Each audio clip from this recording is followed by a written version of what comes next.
Well, welcome everyone to our third installment of our May webinar series on fueling an enterprise content strategy. So excited to have Neo Bjorkvist from Content Square joining to share a really great use case of how content and events can work together. And we're going to talk through pros, cons, pitfalls, things to avoid, and really excited for you guys to be able to take some of the transferable skills and apply it to your own content strategy. Before introductions and before we dive in, just a few housekeeping items. Everyone is on mute, so please use the chat and the Q&A function. I'll be keeping an eye on that throughout. We also are recording the webinar, so we'll send a recording of this tomorrow, so don't feel like you have to take copious notes. You'll be able to come back. And then always just like to say in a post-2020 world, a lot of us are working remotely or working in different spaces. So if there's any technical snafus or any random dog barking, just have a little grace. And if anything happens, we will troubleshoot and get back as soon as we can. But with that, so I always like to kind of start with some fun facts when we talk to our guests. So Naya is a content marketer at Content Square.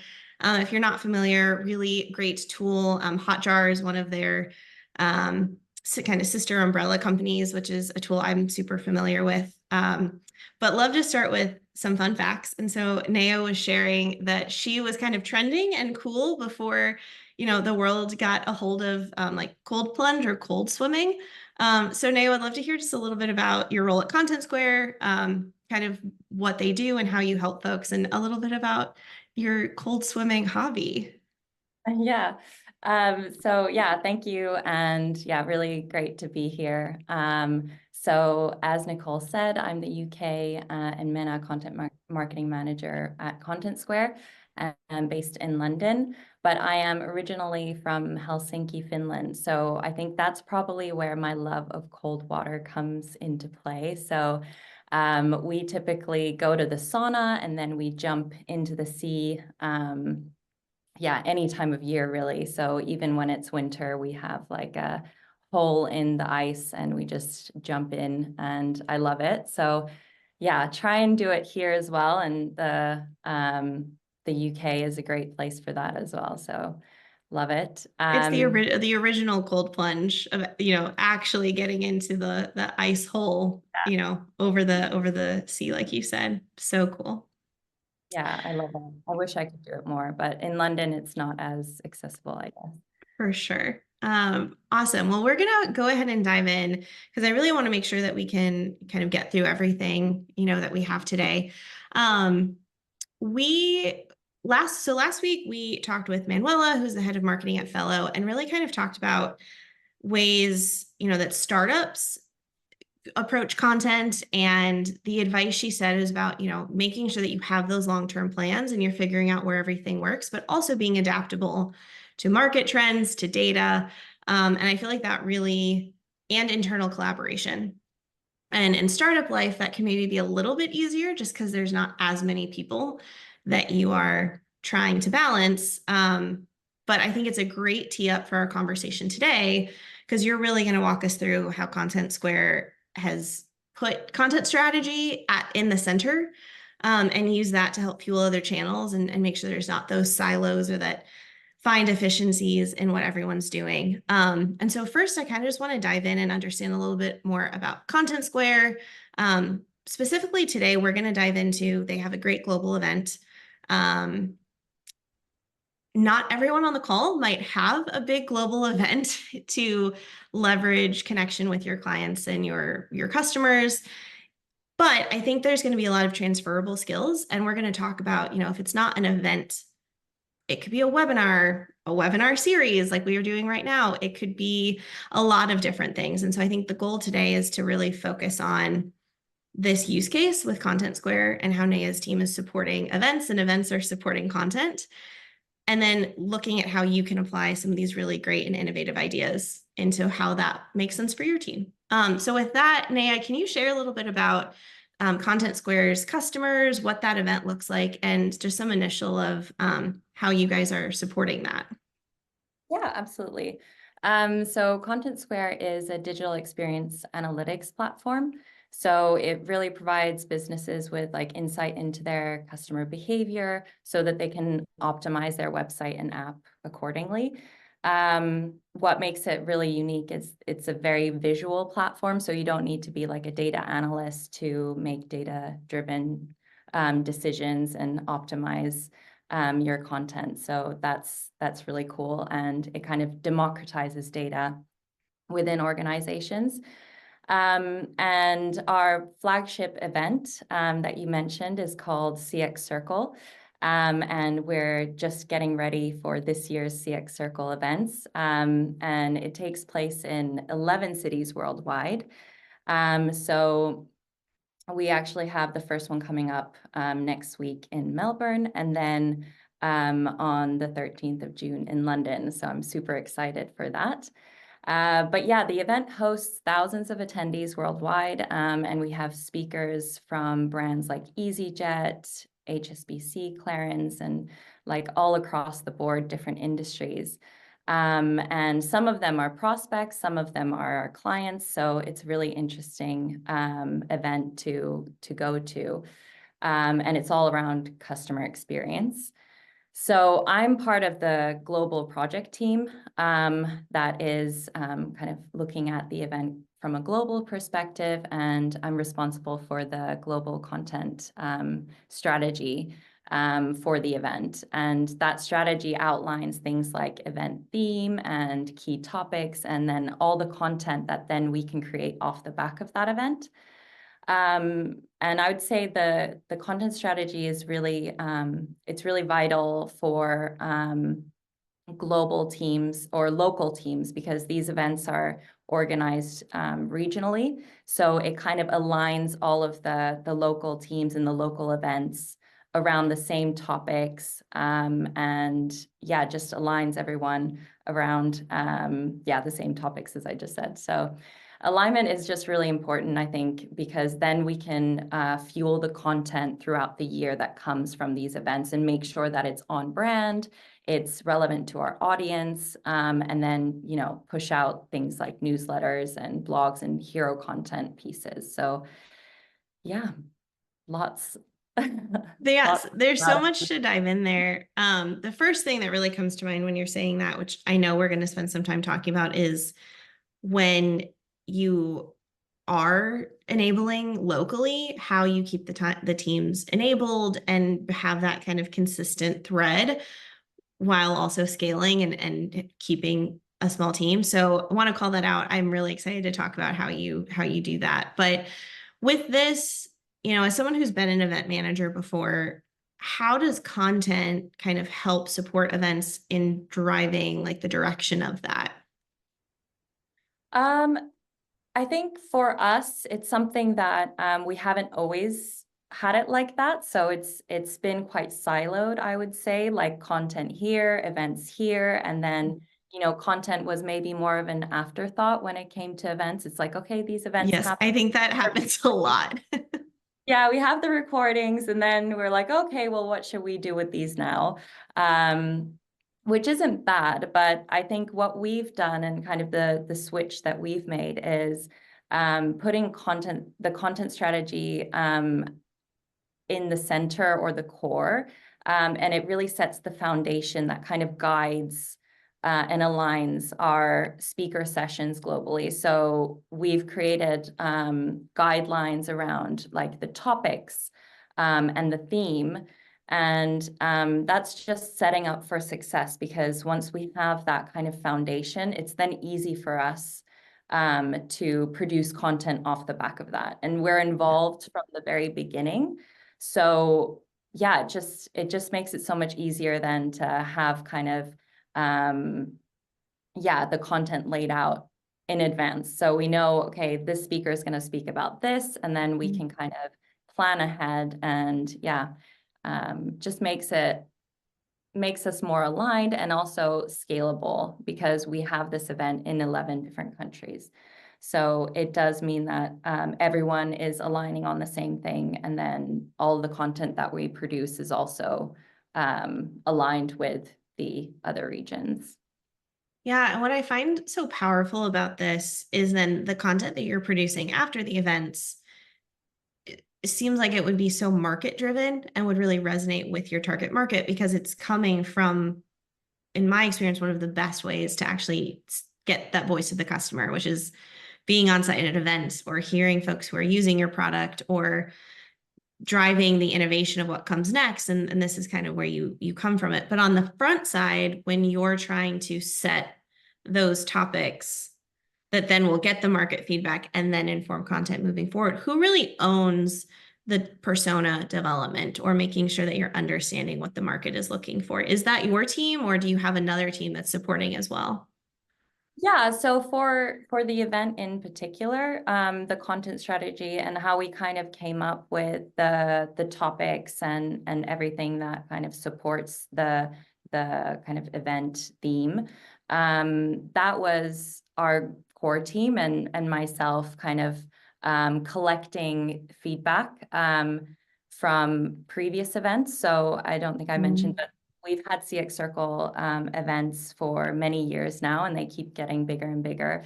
And our events team is really good at collecting feedback from everyone who's participated in the events. So every year we get actual survey feedback. So to develop that content strategy, we used some of that attendee feedback, and also did some market and competitor research, and then aligned that with like our product marketing to make sure that it's kind of aligned with our product roadmap, what's coming this year. So yet another team that you're pulling in to Yeah. just to make sure that everything is really aligned. Absolutely, yeah. And there are a lot of stakeholders involved in like validating all of this, but as like the core team, we kind of push it forward. And for me, it's the content side. So yeah, and once we had like this kind of V1 of the strategy that we want to go forward with, that was based on the feedback and market research. We even worked with our CX team who are very close with our clients to survey. So send a survey and kind of validate that this version or this kind of strategy that we're going forward with is relevant and resonates with the audience that we want to be speaking to. So it's a lot of like quantitative data that we use to validate. This is a little off of script, but with all of those stakeholders, do you use any sort of matrix or framework? Like I immediately jumped to a RACI, but in order to kind of keep everyone in line, and also I feel like when you have too many cooks in the kitchen, it can be hard to know who's really making the decision at the end of the day. Do you guys use anything like that? Yeah, we have a RACI framework for that. Love RACI. But it does often, especially in a big enterprise company, you do get times where it's like a lot of cooks in the kitchen. But I think because we have a core team with someone, who's owning the content, then we have like Sahana, who's actually on the call. She's like the owner of the whole CX Circle event. So we have a core team that we can kind of go back to and be like, okay, I can go to Sahana, like, are we now happy with this? Let's move forward. So it does help with that. But yeah, it's important to have like a clear feedback RACI, I think, for That's awesome.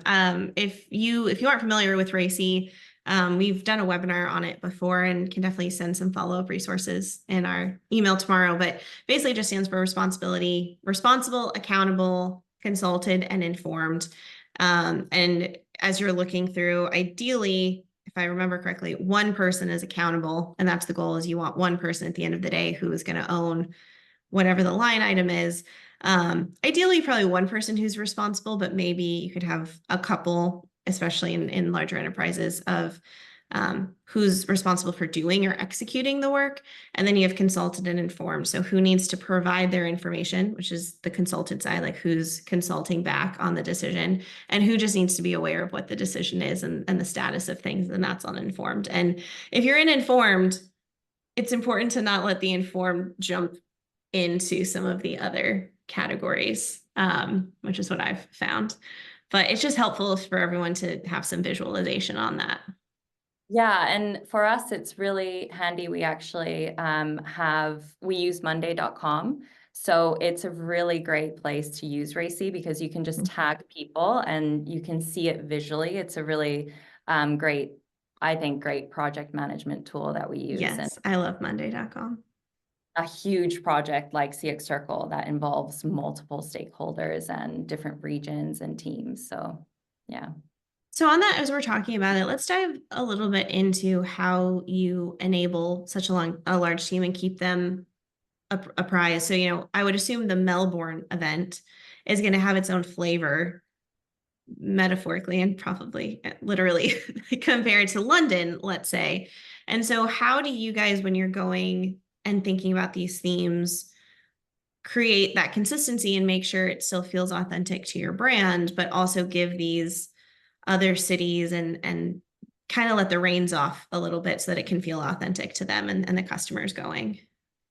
I think for us, what we've done from like a content perspective is just providing those guidelines. So it's not the end all be all. Obviously, if you're organizing an event in Japan versus an event in London, the audience is very different, the market is different. So it's really just a guideline for them to follow. And then obviously localize wherever needed. So for example, the theme of the event is level up your CX. So that translated into Japanese might not work. So, we need to kind of adjust where it fits. And I think what we do really well and what we've done as like a global core team is creating templates. So these templates, like whether it's a design template, a banner or something like that, it can always be localized. And anyways, the kind of the visuals of the events are different and localized accordingly. But we're just creating guidelines that they can then kind of pick and choose what works for them. But also we're aligning everyone around the same look and feel and messaging as much as we can. Yes, I've used this analogy. I think it works in a couple scenarios, but if you think about taking kids to a playground and there's no fences around, in order to make sure that they don't wander off or do something they're not supposed to, you're going to spend a lot more time like kind of micromanaging or being very aware of where they are at all times. Versus if there's a fence that goes around the playground, you can feel pretty comfortable and kind of loosen the reins a little bit to say, like, as long as you stay within this fence, we're all good. And I can go sit on the bench and, take a moment to breathe type of thing. And I just think that that's really powerful when you think about enablement of large teams is let's make sure we spend time building a really good fence and communicating that. And as long as everyone knows that they're staying inside that, they can now go right up to that fence. And without you or the team maybe feeling like, oh, that's no longer okay, or what are you doing with our brand? Yeah, and I think what we did with CX Circle is enablement sessions. So I think it's like having those guides, but then also making sure that we're communicating that to everyone. So one of the enablement sessions that I ran was around the content strategy, around the topics and the theme. And just going through like what is the content that we're going to be creating off the back of the event globally. And yeah, I think it's just a great opportunity then for anyone who like from PR or from social teams who then take that and create their own plans. It's a great opportunity to ask questions and yeah, just be transparent about what we're doing. And yeah, it creates a great foundation again for enabling each team to go and do their own thing. Yep. How do you handle when you have done the enablement? I maybe specifically think of sales reps who I love so much, but sometimes it's hey, well, do you have an email so I can invite this prospect? And you're like, yes, it's in this beautiful folder, or it's in this resource that we've created and talked about. How do you handle like the one-off questions, or do you have a system in place when you get, because I'm sure that you have a lot of questions even beyond the events execution team that will come up as part of this. Yeah, I think that's always the case with sales, isn't it? Yes.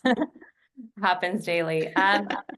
As from like a contents perspective and as a project team, we have that Monday board. So making sure that everyone has access to it. So if someone asks something, we can be like, well, here's the board, link to the board. You can find it yourself, essentially. Yep. So I think that's the best thing, is just even with content, not just like this particular use case, but with our content at Content Square, we have an Airtable where I always upload everything. So if someone's like, oh, where's this? I just send them the Airtable link. So it's just making Nice. sure that you have one place for all of your content to live. Makes And sense. making it easy for people to find it within that. So whether it's like an Airtable library or a Monday board or even an Excel sheet, like, you know, Yep. if you don't have the budget to have like a fancy tool, just, you know, just Excel sheets work. Absolutely. Yeah, it's a good point. So knowing we have about 8 minutes left, want to transition a little bit into the event's done. You have all these recordings and all of this content. How does that fuel the rest of your strategy for the year? And what are some examples of how that plays in? Yeah, I think for CX Circle in particular, because we content is kind of the foundation, it makes it so easy for us to then, because we've already planned, we kind of have an idea of what content is going to be created off the back of the events. So I'd say like one really cool example that I have that we've done with CX Circle is not just after the fact creating the content, but we've like integrated the content creation into the event form. So what we did and what we're going to do again this year is using the event form to collect unique data for a Global Hero report that's called What's Next in CX. So essentially, we're using that opportunity where thousands of people are signing up to these events. And then we're able to gather that data and without having to send out a survey, essentially. So in that form, we asked what people think the biggest trend for CX will be next year. And then we use that data to create a trends report. So that's like an example of a really great campaign that we created off the back of the CX Circle event. It's not tied into the event itself, but it's kind of its unique own trends report that last year actually turned out to be one of the best performing assets in Q4 and a really good like lead generation driver, which is important for us in driving pipeline growth globally. So I think that's just an example of how like, again, it's not an afterthought. We thought about it beforehand. We planned it. We integrated it into the event landing page in the form, and then we were able to take that and create something really unique. And also, again, repurposing. So it's not taking up, you know, extra time sending out a survey. It's like all of that data is like coming through. And then we can also repurpose, you know, content within the event, quotes that, you know, work within the trends that we Yep. established in the data. And yeah, it's just a really cool way to kind of repurpose and refuel content that comes after the event. Well, and I think it's also it sounds more efficient for the business, but it also seems like a better user experience because how many times do customers want to get feedback and marketing wants to hear what customers want or prospects and events needs to send an email about the event to make sure they show up. And that's a lot of communication to the end user. And so looking for those ways, I think not only does it help Content Square, but it also probably makes, whether they realize it or not, but it makes the experience for your users even better. Yeah, absolutely. And I think another thing that we do really well is like working with our CX team, making sure that we have like case studies. So any of the kind of client speaker content that we have, at the event, we can turn into case studies afterwards. And that's just like preparing, be like, hey, if we want this to be turned into a case study, we need them to talk about this, this, and this. And then we turn it. And it's such a small thing. It's just making sure that we communicate that. And that we're all on the same page, because then afterwards it's just, whether you're writing it yourself or sending it to a copywriter, it's like a very quick win for the business. Oh. Yes. The I think, yes, the planning, and I think something that's you called out earlier is like, this isn't your first rodeo. You guys have been doing CX Circle for a few years. And so I think that's the nice thing that we're learning in this conversation is what a more mature, sophisticated, like the fact that you've had some rounds to figure out, oh, let's do XYZ thing or this. I'm sure the first year it was an amazing event, but was it this integrated? Probably not. And so for those who are listening, like, learn from this and iterate, but don't feel like if the first time you do host an event, the first time you do this, you're going to learn.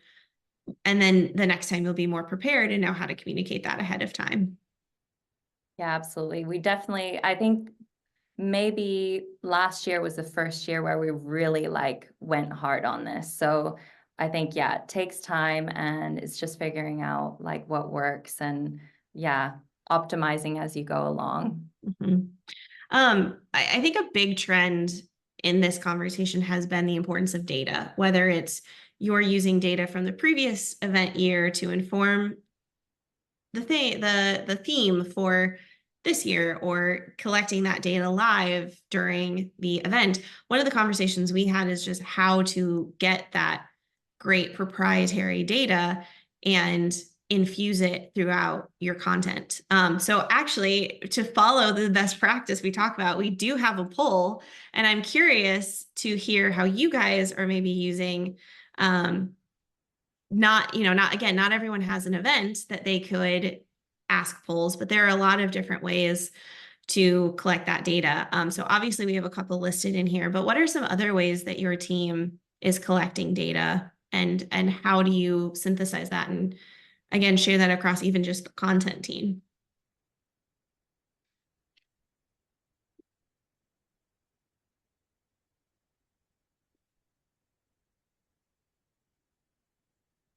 Curious, Naya, how are you guys using some of these other tools?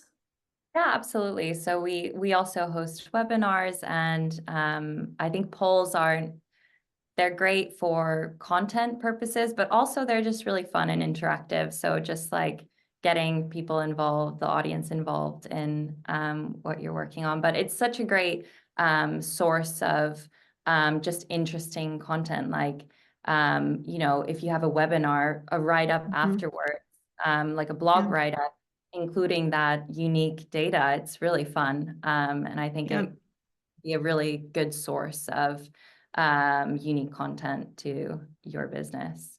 Well, and I know, and it's actually the most popular from the poll here, but you mentioned LinkedIn polls or social polls, seeing a lot of brands or thought leaders, again, try to get that voice of customer data. And it's a really low lift, but great way to engage. And it looks like 75% of the folks here are using them, which is great to see. I know we're right at time, so if anyone does have questions, please leave that in the Q&A. But as we kind of wrap up, just how do you guys measure the success of something like this that's so big? Do you each have KPIs, which I'm sure you do, and are there any kind of shared global KPIs on this strategy?